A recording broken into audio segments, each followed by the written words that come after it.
This is a 2010 Coleman Bayside camping trailer. It's got a 12-foot box, which means you have beds that extend out to be complete king-size beds, which is nice. We'll tour the inside first, and then I'll show you outside changes that we've made.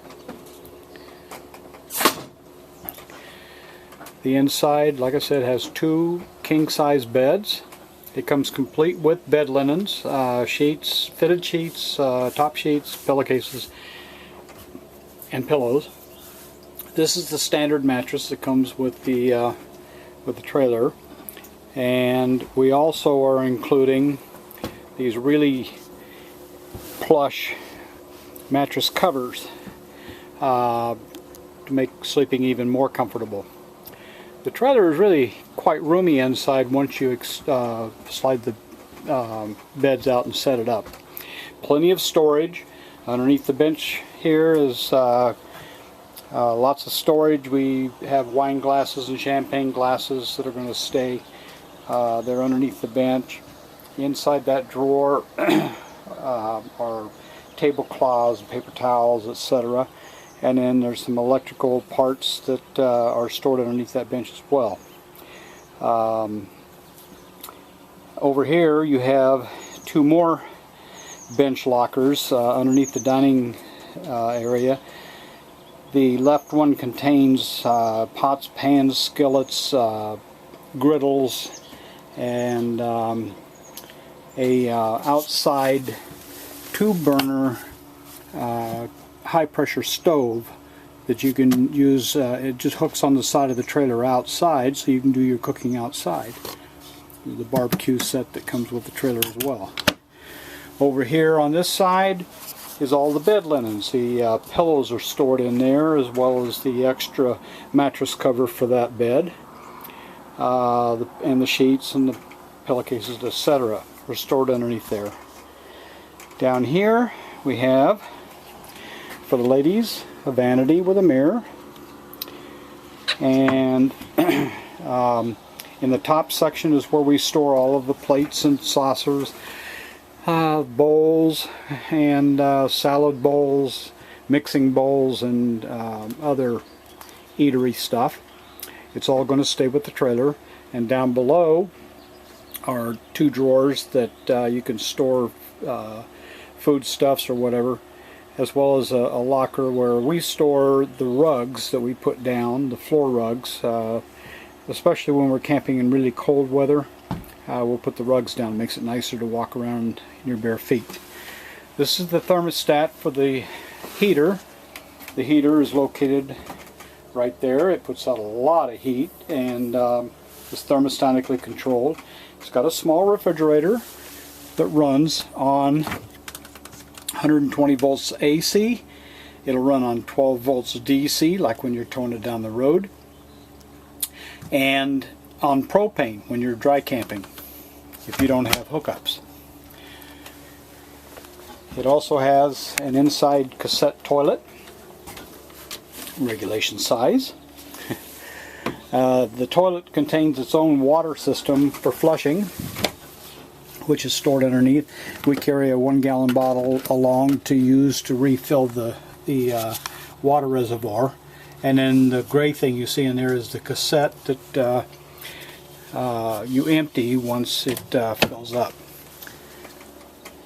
And as far as improvements inside, this used to be a drawer, one single deep drawer that we used for the flatware and the knives and stuff, but it was just too dangerous reaching in there to get stuff.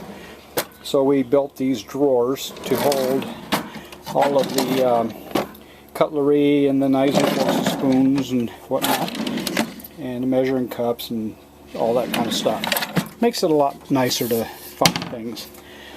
Underneath the sink is more storage. That's where we keep our cleaning supplies, pot holders, oven mitts. This is all staying with the trailer, by the way. The inside cooktop is a 3-burner unit. Works real good. It also has electronic ignition instead of a torch. That's one of the modifications we put in with electronic ignition. So you don't have to use a lighter. Hot and run colding water, okay, excuse me, hot cold running water in this kitchen sink. You've got a drop down towel rack for the kitchen towel or for the paper towels, and then you have a tray here and up above that you can use for your toothbrushes and toothpaste and hand soap, etc. We changed all of the lighting to LED for two reasons. One, the incandescent bulbs that came with it tended to heat up the lenses, and the lenses then would warp and not stay in place. So we got rid of the incandescent bulbs, put in the LEDs because they run cold and they don't heat up the plastic. Also, with the LED lights, your battery will last a lot longer when you're dry camping. So that's the inside, and the next section will be the outside, both open and enclosed.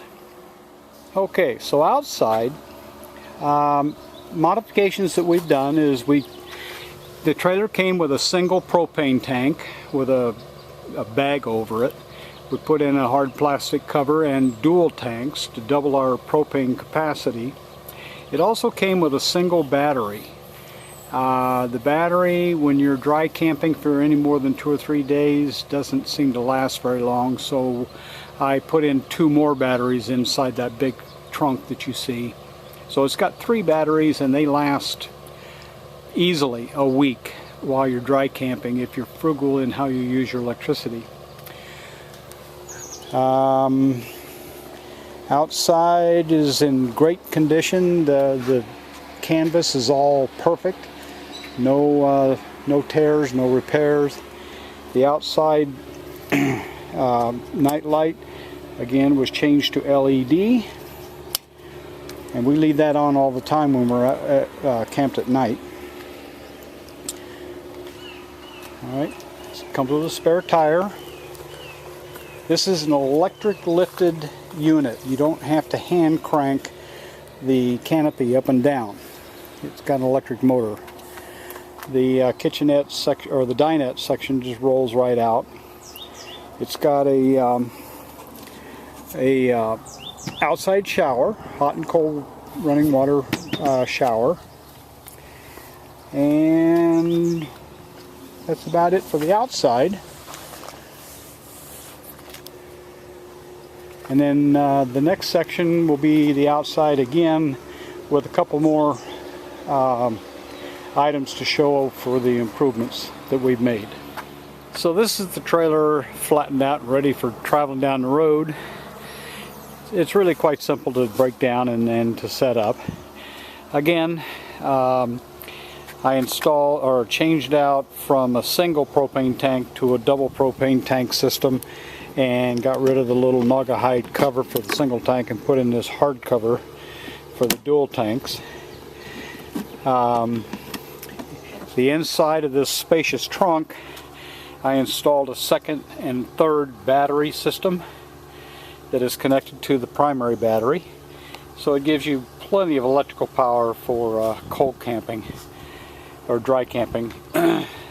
The water heater is contained within the storage trunk as well, and that's the gray water holding tank. And let's see what else. Right here is where the outside stove connects, and down here I put in 3 high pressure propane connections for lamps and cooking stoves. We have an outside cooking oven that we used to use. That all connects there. I've got the third brass cover in the garage. I'll put that back on. This is the tool locker for the jack handle, or the tire changing handle, and a spare crank for cranking in and out on the stabilizing pads. This is the unusual upgrade for this trailer. You probably won't see another Coleman like this. I installed two 2-inch receivers bolted to the frame, and then I bought a car carrier that mounts on it. This car carrier system or rack slides out and stores underneath the trailer when you're camping, because it can't be in place when you're extending the beds. But it gives you more room for carrying coolers or firewood or propane tanks, water, whatever. So that's pretty much the improvements. The wooden device you see here is a 3-step leveling ramp that I built and carry conveniently, stored wedged between the spare tire and the trailer. So if you have any questions, please don't hesitate to give me a call. 559-474-4227. Again, this is a 2010 Coleman Bayside trailer.